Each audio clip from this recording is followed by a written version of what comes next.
結構登ってきた。団子焼いてる。渋い温泉。おはようございます。今日は年末12月31日なんだけど、登山に行こうと思ってる。箱根っていうところに行くんだけど、もし運が良ければ富士山見えるかもしれないから楽しみにしててね。途中でいろんなお店に行ったり温泉に行ったりするかもしれない。これは、新幹線じゃなくて、ロマンスカーっていう新幹線みたいなやつ、ロマンスカーなんだけど、日本語だとロマンスカー、英語がそのまま日本語になっている単語がたくさんあるから、英語を話せる人はラッキーだね。今日は年末だから全然人がいないんだけど、駅に着いたらまた動画スタートします。バイバイ。箱根に着きました。箱根は温泉がいっぱいあるからめっちゃ匂いがするんだよね。温泉の匂い、いい匂いっていう人もいるし、臭いっていう人もいる。臭いっていう人のが多いかもしれない。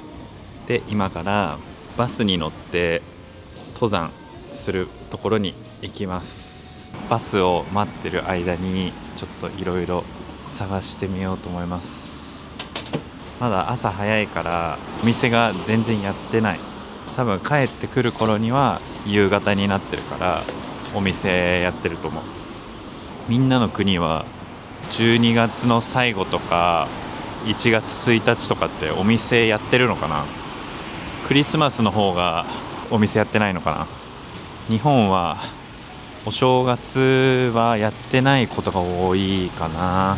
スーパーとかも東京だと1月1日と1月2日は閉まってることが多いよ。コンビニはやってるんだけどね。だから困ることはないんだけど、みんな12月30日ぐらいになったらスーパーに行って年末年始の買い物を先にしとくことが多い。山の入り口に着きました。箱根の駅からバスで20分ぐらいでここに着いた。で、ここから多分3時間ぐらい登ったり下ったりして行きます。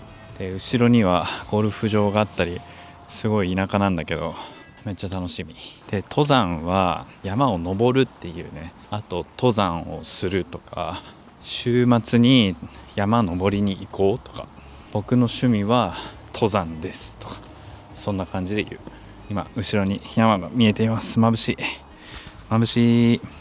今山の下のトイレにいるんだけど、ここのトイレめっちゃ面白いよ。これ知ってる人いるかな。エヴァンゲリオン、エヴァのトイレになってます。すごい、トイレの中が全部エヴァになってる。エヴァ好きな人はいいね。鏡もエヴァの鏡になってるよ。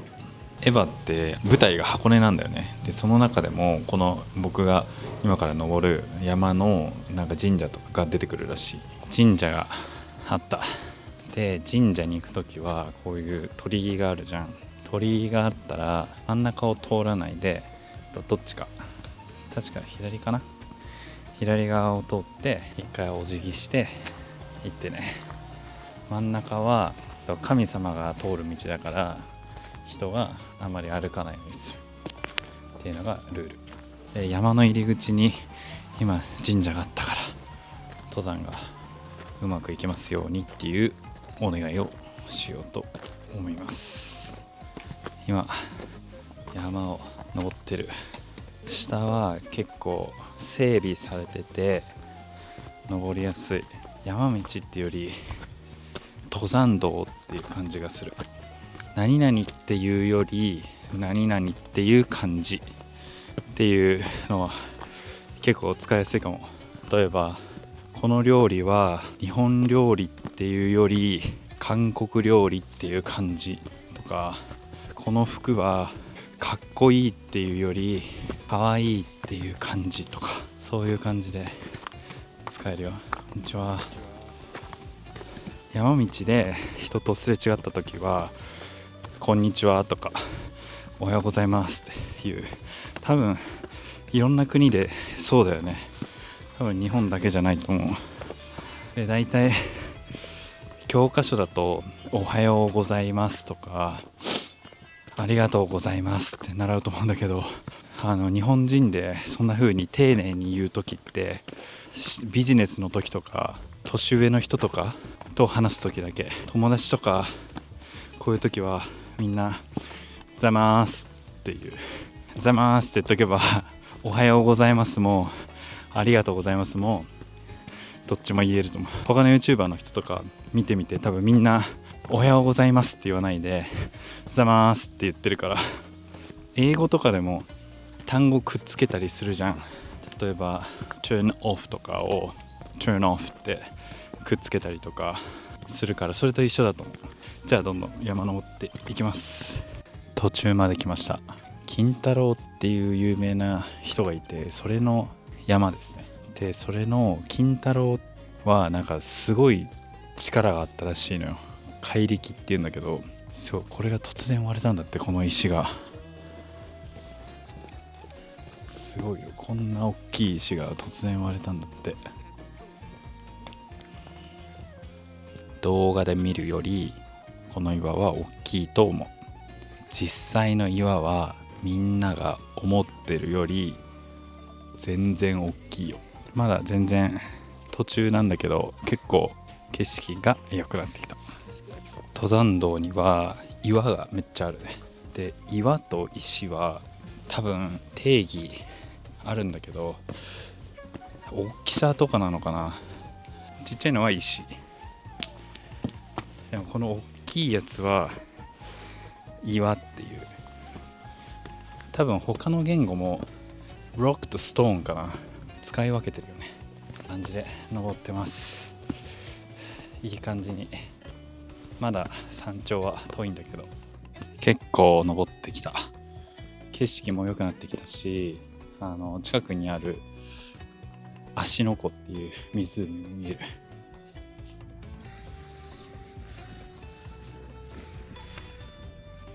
頂上に着いて、しかも富士山が見えます。ここが頂上ね。で富士山も見えるし、なんとレストランみたいなやつがあります。後でちょっとなんか食べようかな。で富士山をちょっと見てほしい。綺麗な富士山見えるかな。多分実際に見ると全然大きく見える。しかもね1時間半ぐらいで頂上まで着いたから、日本に来た時ぜひ来てみて。箱根からすぐ行けるし、別にすごいちゃんとした装備がなくても登れる山だから、ぜひ来てみてほしい。ほらこんなに綺麗に富士山が見えるし、座れるところもたくさんあるし、レストランみたいなのもあるから、なんか買って食べれる。しかもねすごい空いてる。人があんまりいないよ。岩の上に座って景色を見ながらご飯食べれる。富士山が見えてきた。今焼き芋となんとカレーうどんを買いました。この富士山を見ながら食べようと思います。しかもビールもゲットしたんで、さっきご飯を食べ終わってカレーうどんとか食べちゃったりして、焼き芋も食べて今下山してます。で下山は山を降りることね。山を降りることを下山って言うんだけど、下山は登るよりも早く着く。2時間登ったら1時間半ぐらいで下山できる。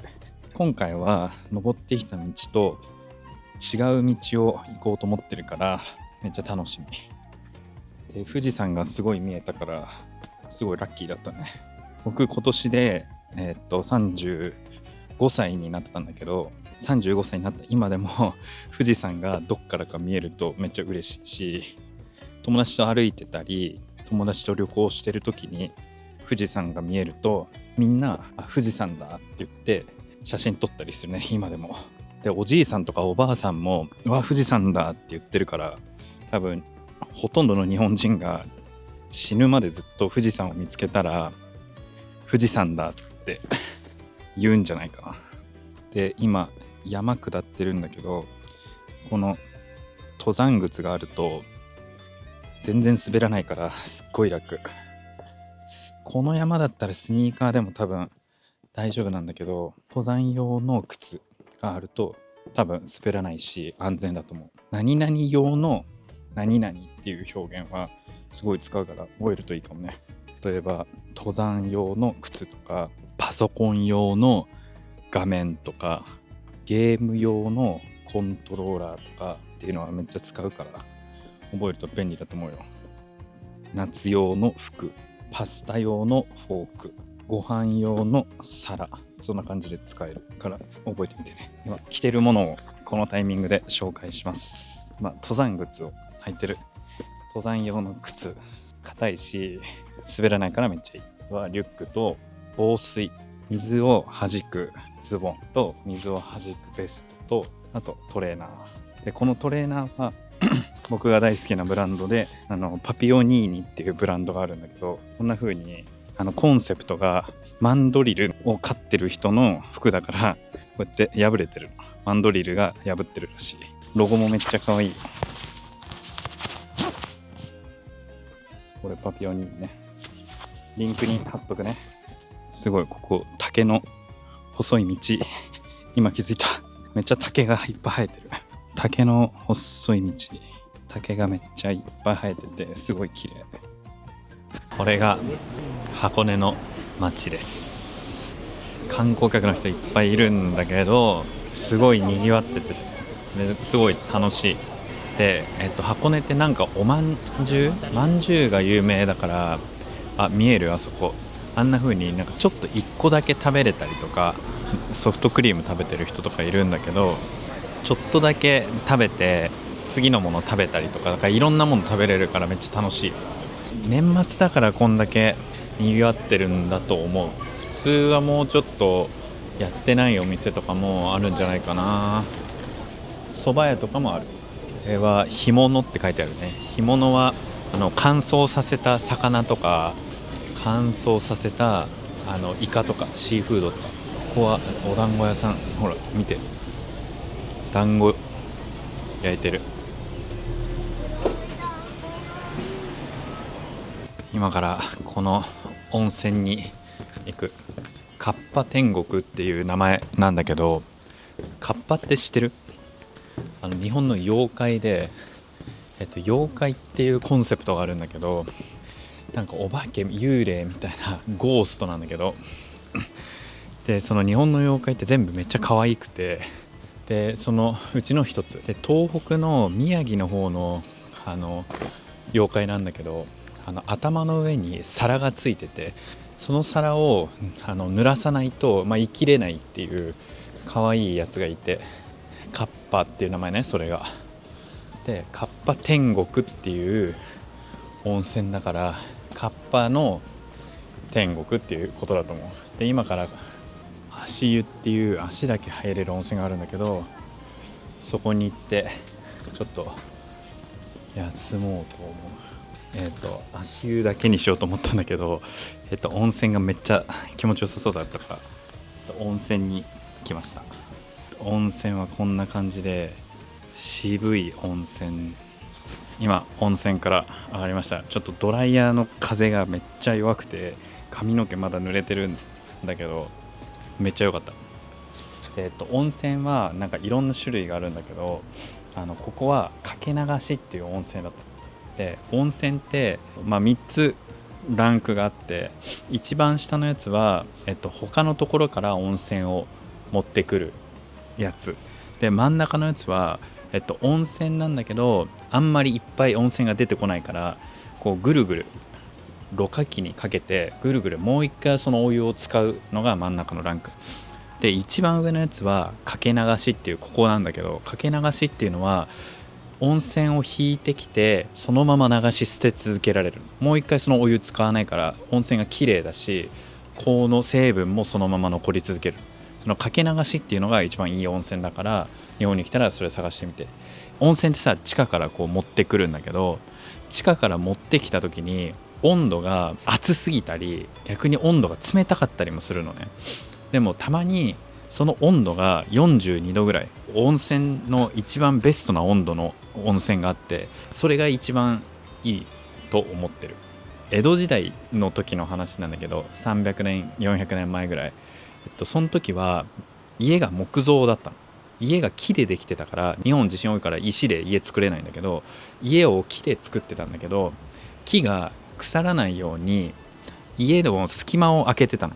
で風通しを良くして木が腐らないようにしてたんだけど、木が腐らないのは夏にはいいんだけど、冬はさ間が空いてるからめっちゃ寒いじゃん。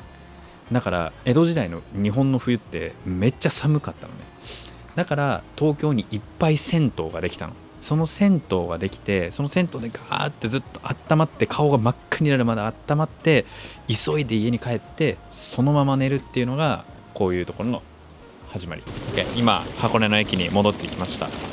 今日合計で多分山登ったり降りたりしてたのは3時間とか4時間ぐらいなんだけど、上でのんびりしたりとか、下に来てちょっとのんびりしたりとか、バスとかも乗ってたから、全部で6時間ぐらいの旅でした。これから温泉を探したりとか、ちょっと温泉入った後はゆっくりご飯とか食べてのんびり家に帰ろうかなって思います。で、みんなちょっと日本に来た時、箱根すっごい近いし、お土産屋さんとかもいっぱいあるし、多分新宿からバスも出てるし、ロマンスカーっていう僕が乗ってたやつ、ロマンスカーっていう速い電車も1000円2000円ぐらいで乗れるはずだから、日帰りで行けるからぜひ来てみて。日帰りっていうのは泊まらないで行って帰ってくるだけだから、新宿とか、浅草とかにホテル取ってる人は、朝行って夜帰ってこれる。それ日帰りね。であとみんなディスコードコミュニティ作ったからぜひ入ってね、僕と話すこともできるし、僕がおすすめのビデオとかを投稿してたりするから。であと日本語を学習してる仲間たちもいるから、ディスコードで話しましょう。またバイバイ。 This channel is all about real Japanese stuff you won't find in textbooks but hear all the time. You get to learn natural expressions, like how senpai and kohai talk, and how people speak when there's a bit of distance in the relationship. There's also a Discord, so after watching the videos, you can try using your own Japanese too. See you later!